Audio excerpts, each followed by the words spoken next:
Okay, Leviticus emphasizes the Israelites' need for holiness in their worship, everyday life, relationships.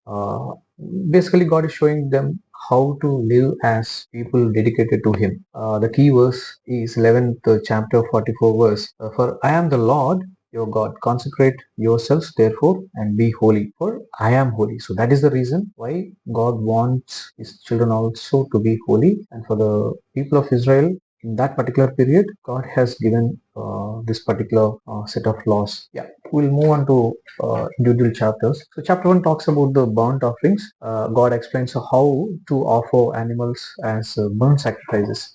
So these offerings given from the best of their herds or the flocks. That is a way, these offerings were a way for people to show dedication to God. Basically, they are giving that portion. And chapter 2 talks about grain offerings, and it should be like a fine flour, oil, and incense. All these things as symbol of devotion offered alongside with the burnt offering. We see peace offerings in third chapter, sin offerings in fourth chapter, guilt offerings for unintentional sins in the fifth chapter.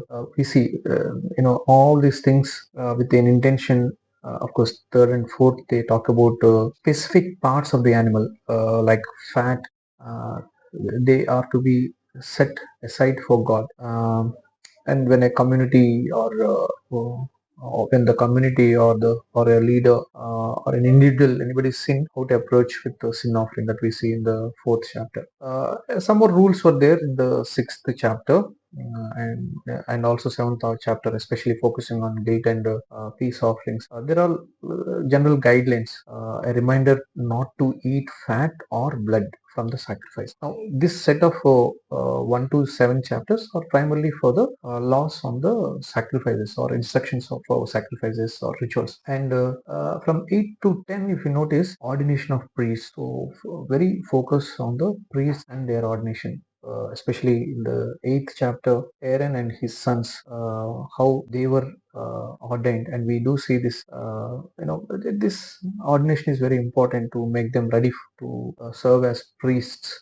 Urim and Tumim, these are the stones which are to be placed on the breastplate on the garments of the priests. So they basically represents lights and perfections, revelations and truth. That is the significance of these stones on the breastplate of the priests, Urim and Tumim. As we move on, we see Aaron's first sacrifice mentioned in the 9th chapter. As he starts his duties, he offers sacrifices for himself as well as the people. And God shows his presence to the people as a sign of his approval. Basically, God's stamp on Aaron. Yes, he is the person chosen as a priest for myself, representing the whole community. So that kind of approval is given through that first sacrifice mentioned in the 9th chapter. As we move on, Aaron's sons, you remember they both were also ordained, but now see what has happened. They did this unauthorized fire. They disobeyed. Basically, they did not follow the rule. And then God had to strike them down, and they were dead. The importance of following the God's instruction. Whenever we read this, it should really alarm us, or it should really keep us really on the edge of the seat, because when we take up the priestly responsibility, the significance is that much. You cannot take things lightly. Okay, now we see 11th to 15th chapter of Leviticus, primarily for cleanliness and purity, especially in the 11th chapter, clean and unclean. God explains to Moses which animals are okay to eat, which are not, and basically dietary law keep for the Israelites to be set apart. So that's the idea. And chapter 12, after childbirth, how certain guidelines are to be followed by the woman. Purification for the mothers. This also includes required offering. So 13 talks about skin disease, be it leprosy. Of course, in olden days, leprosy was used as a common term, but all the skin diseases are covered under that term leprosy. And basically to prevent the further spread, usually they are infectious, to prevent the infection, isolation, and all those things. The way you identify and handle skin disease also mentioned in the 13th chapter. 14th chapter also cleansing, how you take certain steps, the cleansing process for those healed from skin diseases. Some specific rituals and sacrifices are to be given. Then 15th, now, laws around various bodily discharges that would make a person unclean, with steps on how to return to a state of purity. So now we are talking where probably some water scarcity, and even forget about the soap or any hand washing hygienic things. Now in that era, in that period, God is really concerned about the cleanliness. That's why he included this 15th chapter in the book of Leviticus. And then we come to the next section of the book of Leviticus, that is the Day of Atonement. The Day of Atonement, we know this, Yom Kippur. Even Israel recently celebrated this festival. Instructions also were given how to celebrate this Day of Atonement, where the high priest makes a special sacrifice to cleanse himself, the people, and the sanctuary, including the ritual of the scapegoat, symbolically remove the people's sins. You read this, you'll understand. You put all the sin on the goat, and it is left into the wilderness. And this is the celebration, the Day of Atonement. When we read the book of Romans or Hebrews, atonement is frequently heard, and we understand only when we study the book of Leviticus. Otherwise, we'll never understand that. And 17 to 26, it's basically holiness code, holiness in the relationships. Respect for blood. Blood is sacred and represents life. So consuming it is forbidden. And it's basically meant for sacrifice, emphasizing its special role in atoning for sins. Before that, in that same 17th chapter, the place of the sacrifice, it should be the common place, the tabernacle. So that's the instruction given there. And again, as we read the 18th chapter, sexual purity, guidelines for appropriate sexual relationships. You cannot go after any woman or any man whom you like to have sexual relationships. So that is one important, detailed, chapter where the appropriateness is very clearly mentioned, forbidding incest, adultery, and other behaviors which are considered unholy. 19th chapter tells laws on holy living.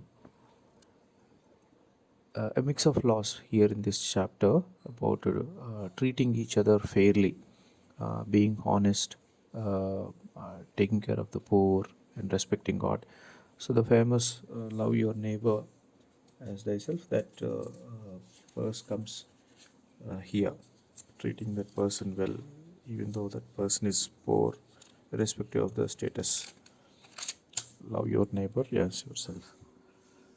And we see later on penalties for serious sins, and even conduct for priests. It should be even higher.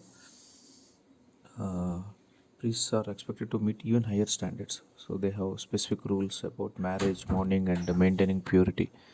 And chapter 22 talks about more rules for priests and offerings, uh, additional guidelines, eat, how they can or who can eat offerings, and maintaining holiness in their duties.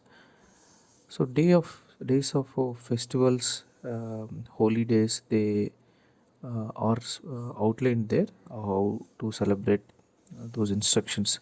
Sabbath, Passover, and other annual festivals, each is set aside for worship and remembrance. Now many Jews follow these festivals.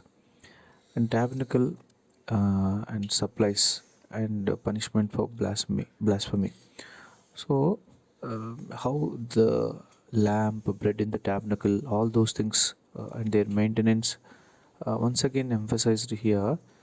Basically the function of the tabernacle, day-to-day activities, and a note on blasphemy, how it can lead to serious punishment, everything also mentioned there in the 24th chapter. Now 25th year of Jubilee Sabbath year. In this, Basically, every seventh year the land rests. Every 50th year, that is Jubilee, debts are forgiven and the people return to their family lands. That is one great rule which we see in the Judean, uh, legacy.